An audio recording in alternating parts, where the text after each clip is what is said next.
Ал балалар, бүгінгі сабағымыздың тақырыбы Айгүл Кемелбаеваның шашты әңгімесіндегі кейіпкерлер жүйесі. Бүгінгі сабағымыздың мақсаты көркем шығармадағы кейіпкер жүйесін жинақтау және даралау, көркем шығармадағы көтерілген мәселелерге талдау жасау арқылы шығармашылық жұмыстар орындау. Енді сіздерге бірінші тапсырма, яғни біз Айгүл Кемелбаеваның шашты әңгімесін алдыңғы тақырыптарда оқып өткенбіз. Енді бүгін кейіпкерлер жүйесіне тоқталамыз. Ендеше бірінші тапсырма, шығармадағы басты кейіпкерлерге кесте бойынша талдау жасау керек екен. Мен сіздердің алдыларыңызға тапсырманы қойдым, және де сонымен бірге бүгінгі сабағымыздың тапсырмаларының дискрипторлары да алдыларыңызда тұр. Сондықтан осы тапсырманы орындауға кірісеміз. Яғни шығармадағы басты кейіпкерлерге кесте бойынша талдау жасаймыз. Кейіпкерлер портреті, мінез құлқы, іс әрекеті және өмірлік көзқарасы. Бір-бір кейіпкерден алсаңыздар да болады.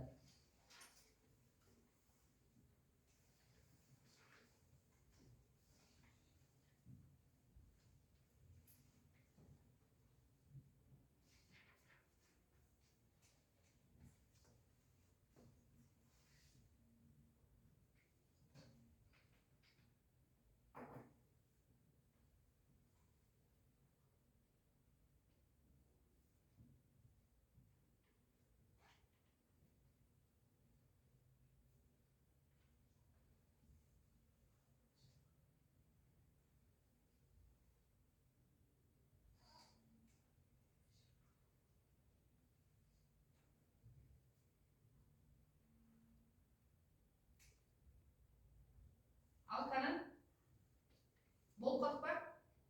Кім? Ал айта ойлайын.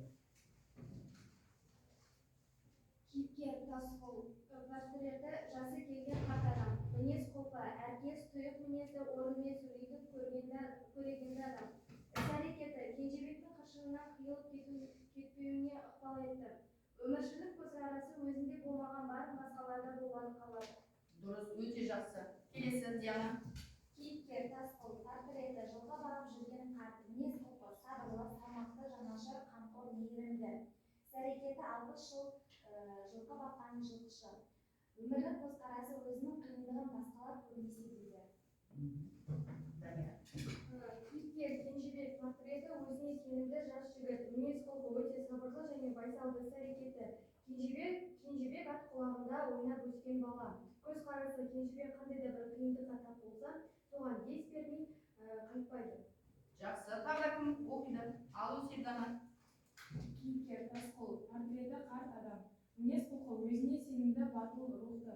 Іс-әрекеті Кенжебекті батылдығын жинап, бәйге уақытында жақсы жылқыға мінгізіп еліне қашты көзделеді. Өмірлік көзқарасы елін жерін сүйгіштік, ұлтына деген махаббат, рухы биікші. Тағы да қосымша бар ма?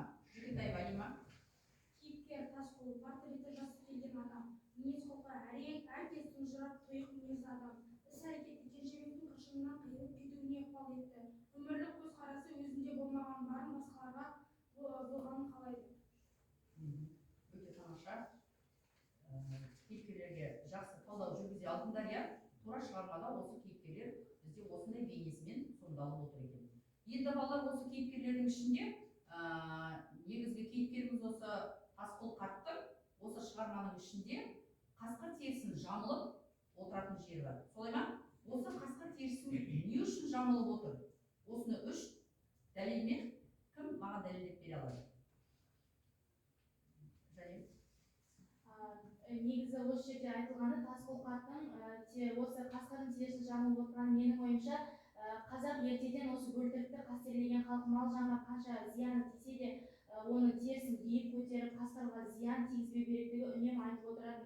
Менің ойымша сол үшін де Тасқұл қарт сол қасқырдың терісін рухының биіктігі болғаны үшін жамылып отырды деп ойлаймын. Өте жақсы. Тағы да кімде қандай пікір бар? Дана. Неліктен осы Тасқұл қарт қасқыр терісін жамылып отыр деген сұраққа жауап бере кетсек, ол елін сүйген рухы биік болғандықтан, яғни өзінің қазақ екенін аңғарып тұру үшін руға байланысты деп ойлаймын. Өте тамаша жауап. Солай ма балалар? Келесі кім айтады? Қарақат. Көкбөрі емген көк түлкінің тұқымымыз дейтін халықтың өмір салтын ұстанғаны үшін қасқыр бұрын киелі рухы биік ағым болғандықтан деп ойлаймын, себебі бұрын қазақ пен көкбөрі егіз ұғым болған. Тамаша. Көкбөрі егіз ұғымда болған. Ал біз осы қасқырды жалпы қазақ тілі бойынша білесіңдер ғой, иә? Қалай атаушы едік? Атын атамаушы едік. Иә, итсос болмаса, болмай, яғни бұны эвфемизм деп айтатынбыз, иә? Жақсы. Келесі тапсырмамызға көшейік, балалар. Онда мына жазушы, енді сендер қазір мысалы кейіпкерлерге жеке-жеке тоқталыңдар. Енді осы жазушымыз осы өз шығармасында қазақтарды қалай бейнелейді және түркмендерді қалай бейнелейді, және де солардың ұқсастықтары қандай. Енді жалпы екі елдің бейнесіне тоқталайық. Солай ма? Қалай бейнелеп беріп отыр бізге? Образдарына тоқталайық. Жылдам да тыңдаймыз балалар. Ойды тез жинақтап, бір-екі ауыз сөзбен.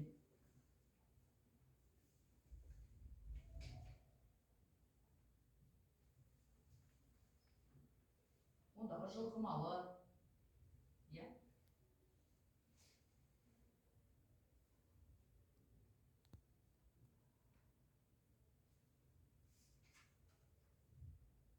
Қаны кеттік. Болып қалдық па? Ал. Қазақтар бейнесі. Қазақы заманның 301 туасына біріксе, ел түркменнен бөлек жауынгер тайпалардың жеңілмес еді деп сипаттайды. Түркмендер бейнесі. Тайпалары өзара дағдарыс болғанмен, түркмен секілді асыл текті мәрт халық. Ұқсастығы, салт-дәстүрлері, басы жаугершілікте білетіндігі және атқұмарлығы. Өте тамаша, атқұмарлығы, иә? Ол жақта да өйткені сондай бәйге жүргелі жатқан. Келесі. Қазақтар бейнесі. Жетімін жылатпаған, жесірін қаңғытпаған қонақжай халық.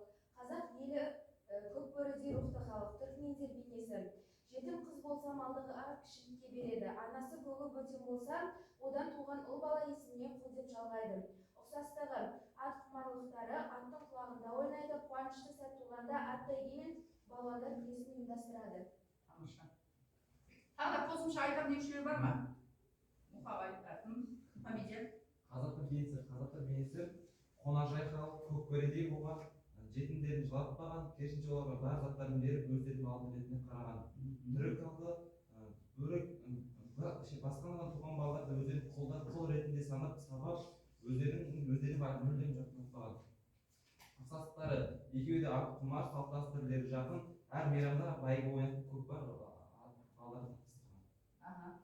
Қазақ жетімді жебей жүр деп айтқандай жетімдерге қамқорлық жасайды, түркмен елі ондай емес дейді. Бұл ой Мұхамедияға қайдан туды деп ойлайсыңдар? Осы шығарманы оқығандағы жаңағы кімнің? Тасмұқаның Кенжебекке айтқан. Иә, Кенжебекке көрсеткен іс-әрекетінен бұл осындай ойда туып тұр екен, иә? Енді балалар ары қарай келесі тапсырмамызға көшейік.